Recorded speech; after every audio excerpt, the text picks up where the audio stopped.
Mayong adlaw kaniyong tanan nga nagpaminaw karon ning tulumanon kini ang akong suliran. Ilabi na kaninyo Dr. ni Obra ug Attorney Ellen Batahan.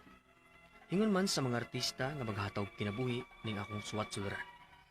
Taguan lang ko ninyo sa pangan nga Dixon. Hinggon na pangidaron.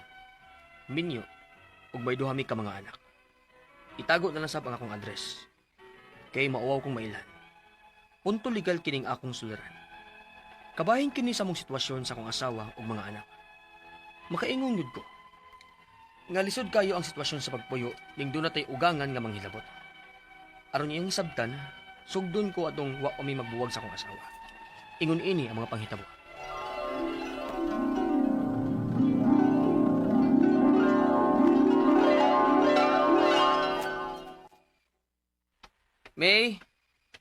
May niyan ako.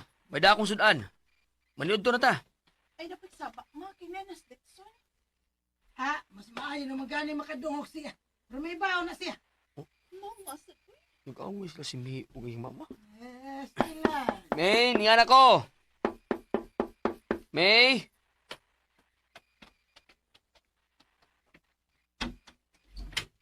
Dixon, Oh, nga naman ka. Unsa may nahitabo?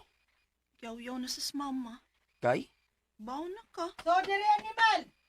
Kaya makikistorya ko ninyong duha.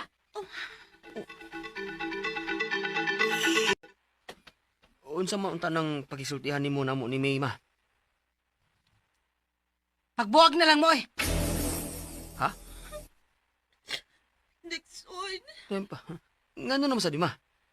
Angay pa ba na nimong ipangutanan ng inyong sitwasyon? Suma, naduha na lang ng inyong mga anak. Apan ingon ani lang gihapon ang inyong sitwasyon nga ikay nangita. Nangipon lang gihapon mo namo. Wa ikaw galingong bay og lisod kaayo ang inyong kahimtang. Kay usahay makatrabaho ka, usahay wa. Kay way klaro ng imong trabaho do, on and off. Hay, pastilan. Kung nganong nimo pagid mapunta ang akong anak, nga dako naman unta ni og chance nga maminyo sa lalaking maayo. Kay gwapa ba yan ni? Nimo pagyod nga papunta ni akong anak nga halos maghamoy naman lang mo sa inyong mga todlo sa kalisod. Ma, O, kay dili tinuod. di na mabitaw ma. May dana kong sudan. Ganahan magandi ka ni, di ba? Lechon manok. Ah, lechon manok. Panagsalagi na makadaan ng lechon manok. Kaya ubay siguro ang imong pamasahiro, ang imong habal-habal. Ha, pero usahay, labi na og ting-uwan. Wasay mo sakay og habal-habal. Wasad kay kita. O kami nasad si Papa ninyo ang mupagawa sa among kwarta para sa atong konsumo. Maong pagbuwag na lang mong May, oy. Pahawa din sa among panimay. Layas din he. Pakanonon raman sad ka di ay din he. Ma.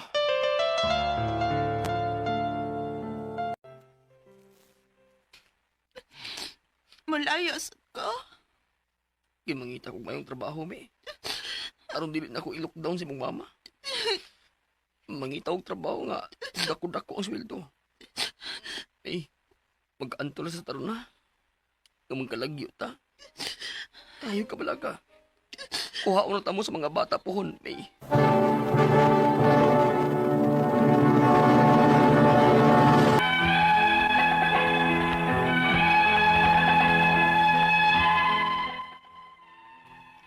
Sakit kayong manulti ang uwangan ko mabay. Nakaminis dyan ako ba? Wa magod ko'y klarong trabaho adto. Hangtod nga diyang nakatrabaho nako ug masweldo na, nipauli na ko sa among lugar. Kay gimingaw na sab kayo ko sa akong mga anak. Ug natingasab ko, kay dili na nako makontak si May. Ug niya. May? May, Irene! Ronnie! Asa mo? Niyanis mga pa ninyo, nak! May, ablihi ko, May! Ablihi ko ninyo! May! Kasaba ba? Si May og mga bata, ma. Oy, nahimo na tuod kang tao do, Dixon. Pero, wahin na do, wahin ng tanan. Iwa na si May din eh. Ha? Kaya asam na si May og mga bata, ma. Papa Dixon, Ngano nang gawas mo? Giingnan ba yata mo ayaw mo pang gawas? Dali mo mga anak! Doon mo ni Papa, dali! Panood mo sa inyong kwarto! Ma, ayaw buga mga bata, ma. Gusto lang mo doon ako. Ilag mong amahan. Wa sila yamahan nga sama nimo. Human na mo magbuwag sa akong anak. Maong ayaw na pagsamok-samok pa na mo, dine! Ma, may trabaho na ko. May kwarta na ko ikahatag ni May alang sa mga bata. Wa may makinahanglan na ng kwartahan nimo, Dixon. Imo na! Hay na si May, ma, ha? May! Giingnan huwa dinis, May! May! Hila moy! Ako nang gipalarga sa gawas. Tuan na siya sa abroad. Unsa? Maayo dito. Kay maayo na lang makakita tog afam dito. Dili sama ni mga way kang ho. Ma!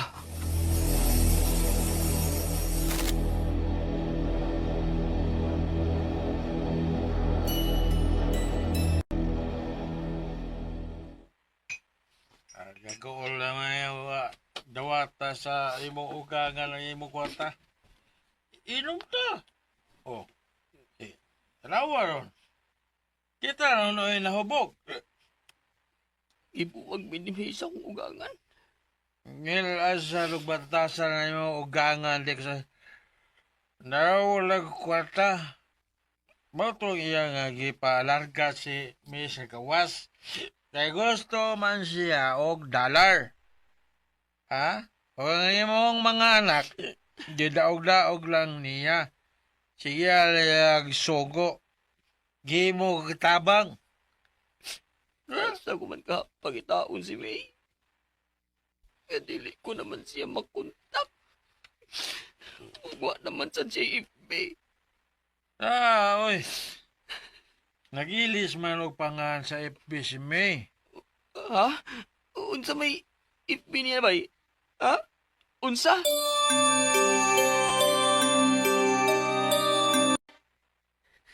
Mayo kay nakontak na siya di kami. Ngan nilarga magkadiyaha nga huwag ka man lang hida ko. Iba baka gusto na kong duaw ng mga bata nga to mga anak. Pero dili mo sugod si mama.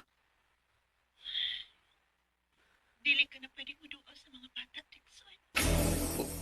Unsa?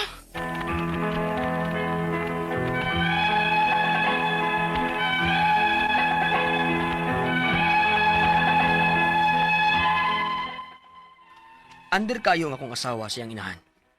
Wa gani siya kabalibad nga gipalarga siya sa gawas aron lang mi malayo mi sa akong asawa. Ug ang dako kong problema kay dili ko kaduaw sa akong mga anak. Sukad sa akong pagbiya sa ila, wa na gyud ko kagakos pa sa akong mga anak. Ang ako mga pangutana mao kining mosunod. Unang pangutana. Gipalarga sa akong ugangang babae ang akong asawa sa abroad nga wa ko mahibaw. Pwede ba dayang makalarga ang akong asawa nga way pagtugot nako nga kasado man mi? Ikaduhang pangutana. Gibilin sa akong asawa nga among duha ka anak sa akong ugangang babae. Ug dili ko paduawon ug paduolon sa mga bata. Pwede ba guna nga amahan man ko? Ikatulong pangutana. Ang among mga anak nag-edad pa lang og 6 o 4 anyos. Ug tuwa sa abroad ang akong asawa. Dili ba gud dapat nga ari nako ang mga bata kay amahan man ko? Ikaupat o katapusang pangutana. Unsa may akong buhaton aron makuha ko ang akong mga anak? Kay nakabalita man gud ko nga gidagdaog kini sa akong ugangan ug gihimong katabang. Palihog, tabangig tambagi ko, kini ang akong suliran, Dixon. Mayong adlaw mga suking tigpaminaw kini si Attorney Elaine Bathan og ako karong adlaw solo lang sa ako sang tingog ayaw intawon mo kapuol ang inyong mapaminaw karong adlaw kay ako usa ka abogada ako may muhatag dinyo og tambag tubag kalinawan og mga solusyon anang inyong mga pangutana og mga problemang may punto legal. Of course, usahay si Doc inyong mapaminaw pod, no? Kanang usahay di gyud mag-abot ang schedule guys. Pero naagyod na di gyud pwedeng mopaltos tas ato ang programa. Depende pod no kay kung ang mga pangutana, mga medical nga mga pangutanag, mga suliran, of course. Dr. Rene Obra to the rescue ang ako ang partner. Muy muhatag ninyo og tambag og tubag sa inyong mga pangutanag problema sa inyong mga suliran o giagian. Pwede gyud ninyo ninyo ipadala guys ang inyong suwat sa suliran_612@yahoo.com or sa ato ang Facebook account nga kiniyang akong suliran official writers page. Pwede sad atong ipadala sa 3rd floor Jose R. Martinez Building, Osmeña Boulevard, Cebu City. Kumusta guys? O kumusta man ang ato ang mga suking tigpaminaw? Ato lang yung pasalamatan, no? Tanan nga mga naminaw sa ato ang programa pinaagi dito sa ato ang Facebook na agyud na din ha, no? Unya, i-greet po na ko si Mr. Joseph Pacson sa Linan Department din ha sa Mactan Doctors Hospital nga kusog pod nga maminaw nato og na big thank you sa tanan nga mga mulike ug mo follow nako sa Elaine Tantengco Bathan sa ako ang Facebook account. Atong taguon sa pangalan nga si Dixon ang ato ang letter sender. Wala sad siya musulti kung taga-asa siya, pero hingkod ning iyahang pangidaron, duha iyahang anak, minyo. Pero kabahin ni sa sitwasyon sa iyahang asawa ug maka-anak kay kabahin gyud sa iyahang ugangan nga di gyud niya malikayan nga malain sad gyud siya or nagkalantugi gyud sila unya I think nagkabuwag gyud ni sila sa iyahang asawa tungod ni ini, no? Unya atong nasinati sa drama nga medyo under gyud kaayo ang iyahang asawa sa iyahang inahan nya wa gani gyud kabalibad, no? Katong gipalarga siya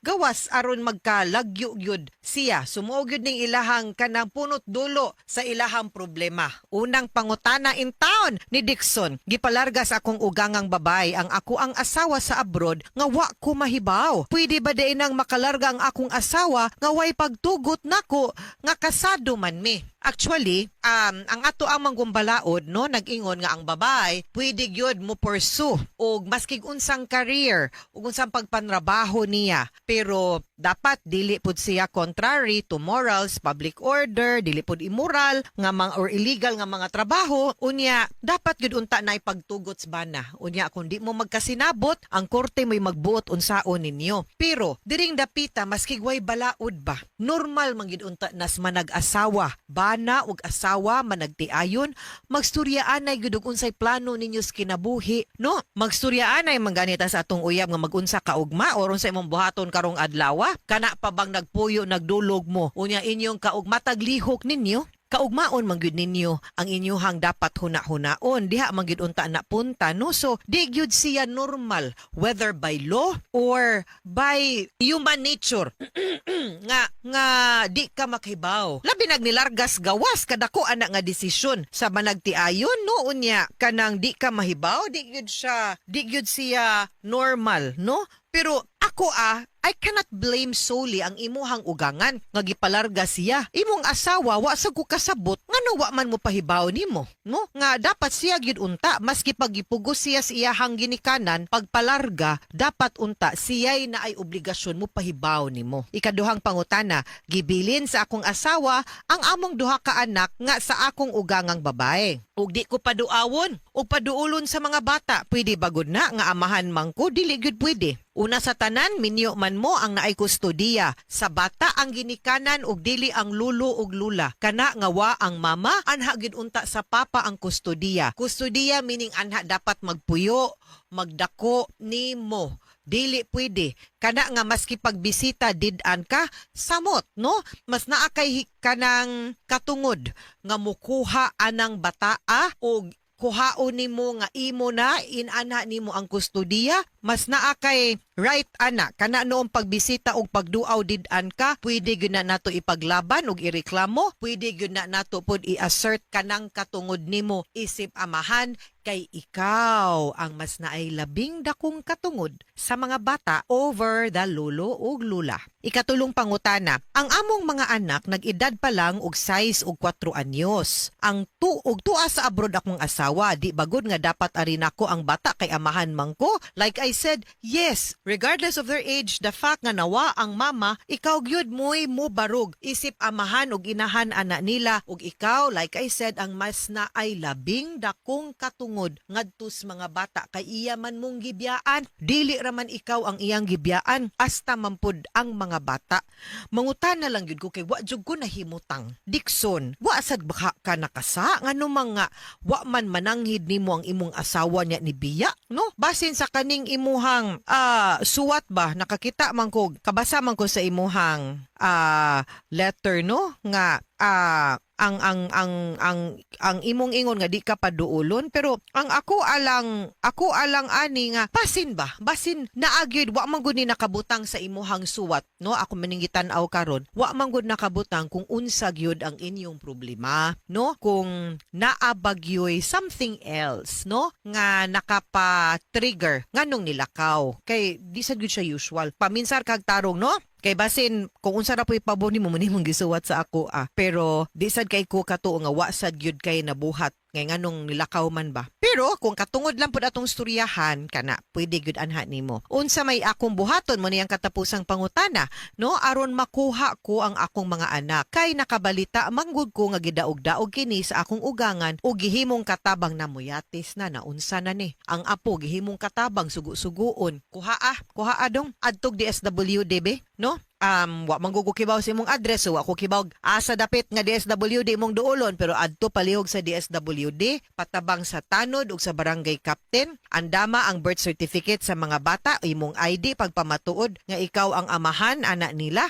para makuha na nimo ang bata. Ako alang pod nang hinaot ko nga ikaw pod andam pug ka emotionally, financially sa imuhang panimalay ug asa man gani ka nagpuyo karon, andam ka nga makuha nimo ang bata unya mupuyo sila diha nimo. Meaning to say ang imuhang gipuy-an karon paigo mong tulo, ikaw 6 anyos ug 4 para bani, no? So mangandam gyud ka para makuha nimo ang mga bata because you have every right. In kasog dili gani gyud, kihanlan gyud tag abogado matabangan magyapon ka sa pulis ug sa DSWD ana dihan dapita. Mga suking tigpaminaw, hinaot unta nga naamoy nakutlo na pagtulunan karong adlaw. Kini si Attorney Elaine Bathan. Daghan kayong salamat sa inyong pagpaminaw sa atong tulumanon. Hangtod sa sunod nga sugilanon din higapon sa tuang programa, kini ang akong suliran.